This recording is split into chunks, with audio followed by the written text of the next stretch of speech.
Monsieur le Président de la RDC, Monsieur Félix Tshisekedi, vous venez de recevoir votre homologue français pour un tête-à-tête. Est-ce qu'on peut savoir quelles sont les conclusions de ces échanges et qu'est-ce qu'on peut dire sur la relation franco-congolaise? Où est-ce que nous en sommes? Merci, Madame. Avant toute chose, je voudrais souhaiter la bienvenue au Président de la République française, le Président Emmanuel Macron. Cher Emmanuel, tu nous fais un grand plaisir de venir en ce moment à Kinshasa, capitale du pays où nous sommes victimes d'une agression injuste et barbare. C'est dans le malheur, dit-on, qu'on reconnaît les amis. Et le président Macron est là pour ça. Les relations entre la République démocratique du Congo et la République française sont au beau fixe. Et après la discussion que nous avons eue, le président Macron et moi, je peux dire que nous avons tracé les pistes d'une coopération encore plus importante. Vous savez que le président Macron a dernièrement esquissé les grandes lignes de sa nouvelle vision de la politique française en Afrique. Je l'ai encouragé à ce sujet parce que j'estime que la France-Afrique est dépassée et que si la France veut être aujourd'hui en compétition avec tous les autres partenaires de l'Afrique, elle doit se mettre au diapason, évidemment, de la politique africaine par rapport, évidemment, à ce que les peuples africains veulent et de la manière dont les peuples africains regardent désormais les partenaires de coopération au développement avec qui ils sont en contact. Je me suis réjoui d'apprendre de la part du président français que cette approche est aussi la sienne et que je lui laisserai évidemment le soin de préciser cela et que, moi j'allais dire, cela va dans le sens évidemment des intérêts de l'Afrique. Pour ce qui est de ce que j'ai évoqué en entrée en matière, c'est-à-dire cette agression injuste et barbare, comme vous le savez, il y a eu un mini-sommet à Addis Abeba récemment, au cours duquel nous avons désigné le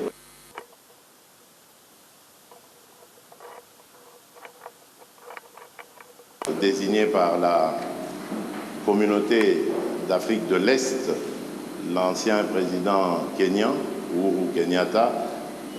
Nous leur donc avons confié la mission d'approcher les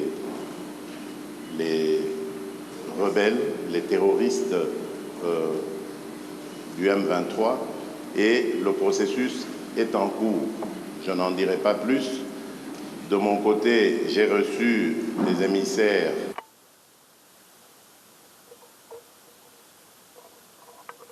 dans Macron, qui lui-même a récemment visité l'Angola et rencontré le président Lourenço, et il peut aussi, s'il le veut, dire ce qu'il en pense. Moi, je reste, comme vous le savez, toujours sur ma position. Je demande à voir, parce que nous ne sommes pas au premier processus près. Les cessez-le-feu, nous les avons déjà décidés depuis le processus de Nairobi. Ensuite, il y a eu celui de Luanda, où il y a eu encore un cessez-le-feu, plus un calendrier qui commençait le 25. Après le cessez-le-feu, il y avait le retrait jusqu'au 15 janvier, et puis ensuite le cancer. Cela n'a été fait. Nous demandons à voir. Nous donnons la chance à la paix, car comme je vous l'ai dit, ma présidence, elle est destinée plutôt à favoriser la cordiale entente entre les peuples, à commencer par les peuples des pays voisins. Donc je ne mettrai jamais d'entrave à tout ce qui peut aller dans le sens de respecter ou de promouvoir plutôt le processus de paix et de stabilité dans la région. Pour le reste, nous avons parlé des problèmes d'échange économique, des attentes qui sont celles de la RDC. Et là, j'ai eu vraiment le plaisir de constater qu'il y a un engouement certain de la part de la France à vouloir s'engager aussi dans cette compétition que j'évoquais tout à l'heure, dans le business, dans les affaires en République démocratique du Congo, dans des partenariats que nous voulons gagnant-gagnant, que tout le monde s'en sorte heureux et avec le sentiment d'avoir réalisé des partenariats qui sont satisfaisants. Nous avons évoqué également le problème des forêts. Il revient d'ailleurs de Libreville, où il a participé au sommet One Forest Summit. C'est un sommet qui a pris en compte, qui s'est plutôt attardé sur la forêt tropicale, la forêt du bassin du Congo, qui, comme vous le savez, aujourd'hui est le premier poumon de l'humanité et un atout formidable pour la lutte que nous menons tous contre le réchauffement climatique. Là aussi, nous avons la forêt du bassin du Congo, qui, comme vous le savez, aujourd'hui est le premier poumon de l'humanité et un atout formidable pour la lutte que nous menons tous contre le réchauffement climatique. Là aussi, nous avons développé une série d'idées et nous sommes arrivés aussi à des conclusions de partenariat importants pour à la fois mettre en avant cet atout considérable qu'est la forêt, mais également comment, par la transformation sur place, la transformation locale, nous pouvons créer de la richesse et des emplois. Bref, une dynamique économique qui peut être favorable à nos pays. Là aussi, la France accepte de s'impliquer, de nous suivre. C'est une très bonne chose. Enfin, les minerais stratégiques, nous les avons évoqués. La France veut faire partie du débat. Ce qui m'a le plus intéressé, c'est ce partenariat qui va être conclu, je crois, avec la firme française BRGM, qui va nous apporter son savoir-faire et nous accompagner dans la certification de nos minerais, la cartographie, et plus tard, évidemment, ça nous aidera à pouvoir mieux exploiter ces domaines. Donc voilà en bref ce que nous avons passé comme sujet. Et je peux dire en conclusion que la France revient en force en République démocratique du Congo. Nous espérons simplement que cela n'est pas juste un feu de paille et que ce sera vraiment un vrai départ à nouveau, parce que le président a fait d'ailleurs le constat qu'il n'y a pas beaucoup de firmes françaises en République démocratique du Congo en particulier, mais même aussi en Afrique en général, et qu'il serait temps que la France redevienne encore plus présente. Ce sera tant mieux pour nos relations, tant mieux pour les affaires, tant mieux pour l'emploi. Voilà, mesdames et messieurs, ce que je peux dire en substance, en attendant évidemment les questions des journalistes. Merci, je vous remercie. Merci beaucoup. Monsieur le Président Macron, c'est votre première visite officielle en République démocratique du Congo, le plus grand pays de la francophonie. Mais vous arrivez quand même à un moment assez particulier où il y a une dégradation de la situation sécuritaire dans la partie est du pays. Quel serait votre premier message au peuple congolais qui vous suit en ce moment, pour ne pas dire celle de l'Est en particulier? Merci beaucoup, Madame. Monsieur le Président, cher Félix, Monsieur le Premier ministre, Mesdames et Messieurs les ministres, Mesdames et Messieurs les parlementaires, ambassadeurs, chers amis. D'abord, je veux dire combien je suis heureux d'être aujourd'hui pour ma première visite, en effet, en République démocratique du Congo, dans cette salle historique pour l'histoire de votre nation. Et après avoir accueilli comme invité d'honneur le président, en particulier au Forum sur la paix en 2019, puis retrouvé lors du sommet sur le financement des économies en 2021, il était grand temps que, à mon tour, je vienne. Alors cette visite est la dernière étape, le point d'orgue en quelque sorte d'une tournée de 4 jours qui m'a conduit de Libreville à Luanda puis Brazzaville jusqu'à vous, Kinshasa. Et c'est ici en effet que se jouent nombre de combats du siècle, y compris ceux que nous avons portés ces derniers jours, celui pour la forêt et justement ce trésor du bassin du fleuve Congo. Alors cette visite, vous l'évoquiez à l'instant, arrive à un moment particulier pour la République démocratique du Congo et j'en mesure toute la gravité. Elle intervient à un moment, vous l'avez dit, Président, où une région, un peuple, un pays, vit le nouvel acte d'une tragédie qui, depuis près de 30 ans, ne s'est jamais vraiment éteinte. Des centaines de milliers de Congolais revivent le cauchemar de la guerre, de la fuite, du dénuement absolu. Une ville, Goma, est à nouveau sous la menace d'une rébellion qui emprunte de nouveaux acronymes, aujourd'hui le M23, mais dont le visage et les soutiens extérieurs et l'agenda sont connus. La France ne s'est jamais résignée à une soi-disant fatalité de l'histoire et à ce que l'horreur de la guerre puisse se répéter. Parce que la guerre qui revient, c'est ajouter des morts aux morts et des drames aux drames.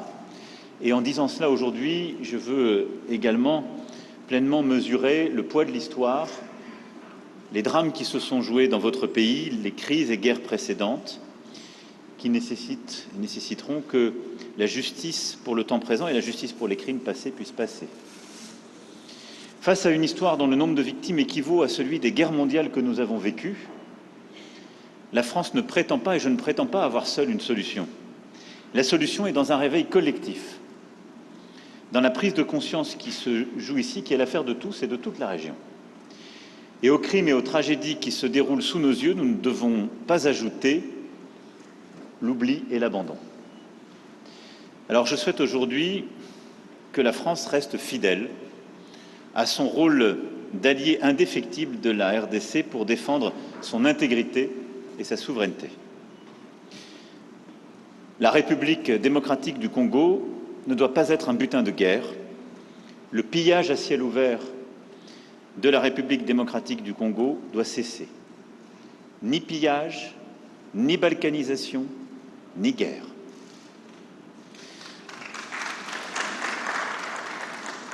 C'est le sens même de ma présence aujourd'hui, dire à tous qu'il ne peut d'ailleurs y avoir 2 poids 2 mesures entre la tragédie qui se joue en Ukraine, sur le territoire européen, et celle qui se joue sur le sol africain. Et la solidarité ne saurait être à géométrie variable. Et à cet égard, je veux vous saluer, Monsieur le Président, pour la clarté de vos expressions et de vos votes à l'Assemblée générale des Nations unies quand il s'est agi de condamner l'agression russe et de défendre le droit international. Vous méritez la même clarté. Nous avons, au cours des derniers jours, écouté des acteurs humanitaires congolais et internationaux engagés sur le terrain. C'est la première réponse de court terme. Nous avons entendu leur alarme face au dramatique manque de moyens qui se profilent sur le terrain et les situations extrêmes qui sont à nouveau vécues par nombre de vos compatriotes. C'est pour cette raison que la France sera le premier État à répondre à l'initiative de l'Union européenne, annoncée ce matin même, de mettre en place un pont aérien humanitaire à destination de Goma. Nous allons débloquer une contribution immédiate de 34 millions d'euros d'aide humanitaire, laquelle s'ajoutera au montant de près de 50 millions annoncés par l'Union européenne. Nous nous tenons également à la disposition de l'Union européenne pour fournir des moyens de transport, civils ou militaires, et pour procéder à leur acheminement. Je veux ici remercier le commissaire européen Lenarčič d'avoir amorcé cette solidarité européenne qui se concrétisera dans les jours qui viennent par l'acheminement de plusieurs tonnes de matériel humanitaire au profit des populations déplacées dans la région de Goma et dans toutes les régions qui ont été affectées par ces mouvements rebelles et ces groupes terroristes. Le rôle de la France, c'est aussi de tout faire pour qu'il y ait un chemin vers la paix. Pour cela, chacun doit être à la hauteur de ses responsabilités. J'ai parlé il y a quelques instants au secrétaire général des Nations Unies, Antonio Guterres, qui est engagé pour faire jouer aux Nations Unies leur rôle indispensable, et je l'en remercie. Et donc ensemble, nous devons travailler, Union européenne, Union africaine, organisations sous-régionales, pays de la région et Nations Unies, à ce qu'on chacun donc apporte sa contribution pour enfin imposer la désescalade et la paix. À cet égard, je veux ici dire tout notre soutien au processus de Luanda et de Nairobi.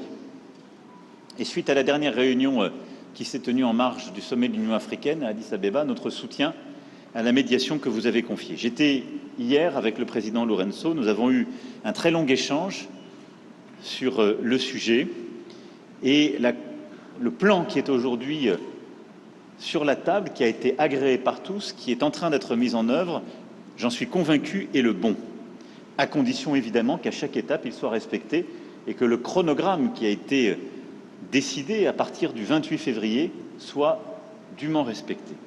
Cessez-le-feu sur le terrain, mécanisme de vérification sous supervision angolaise, cantonnement du M23 sur votre sol, processus de désengagement, désarmement et réinsertion, déploiement de forces régionales, et je veux ici remercier les Kenyans, j'espère que les autres rejoindront, et je veux ici dire que nous serons évidemment mobilisés pour aider au financement, et désescalade dans un premier temps, retour à une paix durable ensuite. Tout ça est ce qui nous a longtemps manqué, mais tout ça dépend évidemment des pressions politiques, diplomatiques, économiques, pour que cela soit respecté. À cet égard, la discussion que j'ai eue avec le président, la discussion que nous avons eue avec le président Lourenço, la discussion que j'ai eue ce matin avec le président, cher Félix, et l'échange que j'ai pu avoir avec le président Kagame m'a démontré une chose, tous m'ont apporté un soutien clair au cessez-le-feu pour mardi prochain, qui est prévu dans le chronogramme, sur lequel se sont engagés aussi les représentants du M23 qui sont allés voir le président Lourenço.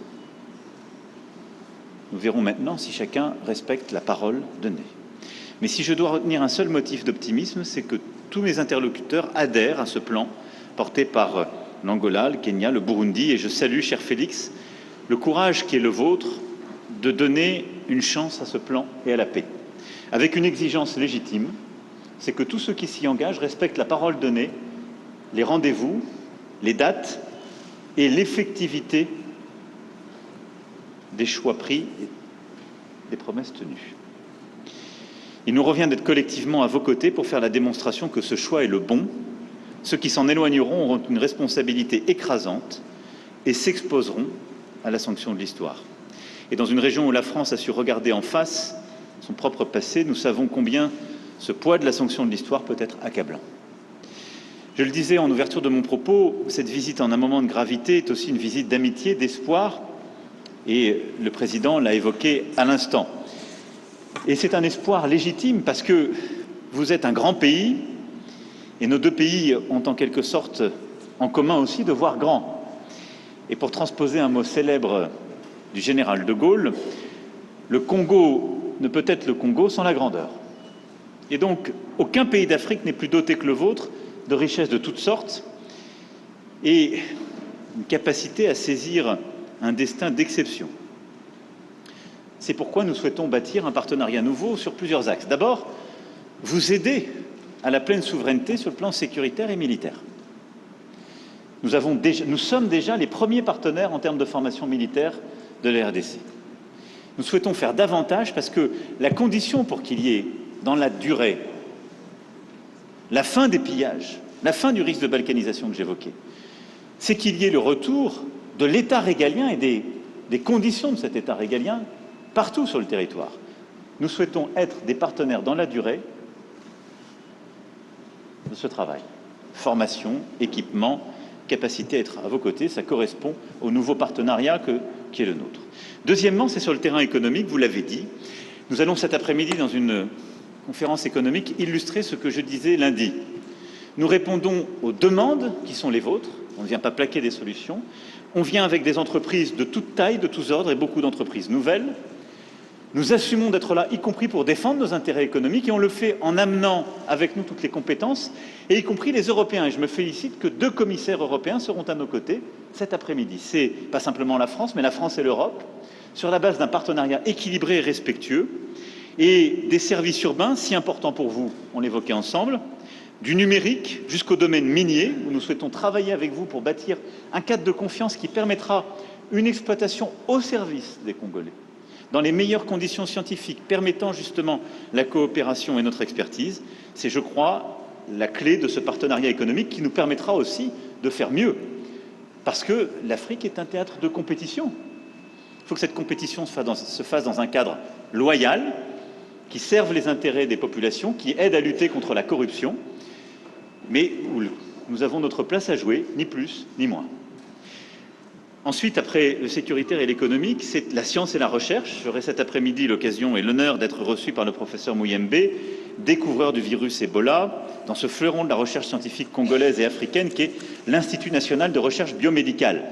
Et je veux ici d'ailleurs rappeler combien la France a été engagée dans cette lutte contre le virus Ebola, avec les meilleures équipes de l'INSERM, de plusieurs de nos laboratoires, combien nos chercheurs, nos épidémiologistes sont venus. Yves Lévy avait eu cette mission confiée il y a quelques années, ici même, et je veux saluer cette coopération, mais l'INRB, dans le séquençage des virus les plus dangereux, dans la lutte contre la pandémie de Covid-19, dans la formation d'étudiants venus de toute l'Afrique, prouve tout ce qu'on peut accomplir quand notre coopération se donne les moyens.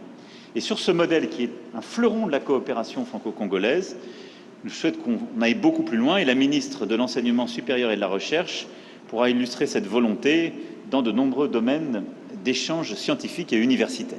Je souhaite aussi que nous puissions le faire dans les domaines de climat et de biodiversité, autour de la question des forêts, si importante et que vous avez réévoquée.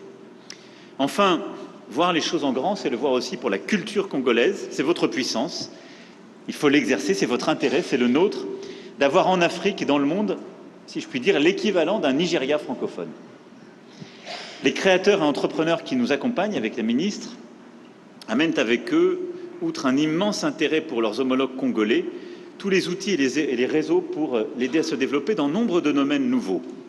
Jeux vidéo, séries télévisées, bandes dessinées, e-sport, univers virtuel, de nombreux domaines où la créativité, le génie congolais a sa place à jouer, sa vocation, et qui sont des moyens d'expression, de partage pour nos jeunesses, des moyens aussi de création, de développement de nos industries culturelles et créatives extrêmement importants. Et dans ce cadre, je veux ici dire combien, à mes yeux, la langue française n'est pas simplement un trait d'union, mais un trésor en partage dont vous êtes devenu le centre de gravité. Plusieurs présidents de la République sont venus avant moi ici pour parler de francophonie. Et lorsque François Mitterrand s'est rendu à Kinshasa en 1984, parler de francophonie, la défendait ici, la France était 2 fois plus peuplée que votre pays. Je viens ici devant vous en vous parlant de francophonie et en assumant totalement que vous êtes le premier pays francophone par votre démographie. C'est une force, une fierté, mais dont il faut tirer toutes les conséquences. C'est une communauté de langues, de valeurs, de solidarité, de progrès, d'exigence. C'est aussi une communauté de création, de dynamisme. Et je suis convaincu que la vocation qui est celle de la République démocratique du Congo est de prendre toute cette place, la première, dans la francophonie de demain. Et je souhaite qu'ensemble, on puisse bâtir les prochains rendez-vous et en particulier des annonces fortes lors du sommet pour la francophonie que nous aurons organisé en France en 2024. Merci beaucoup. Merci.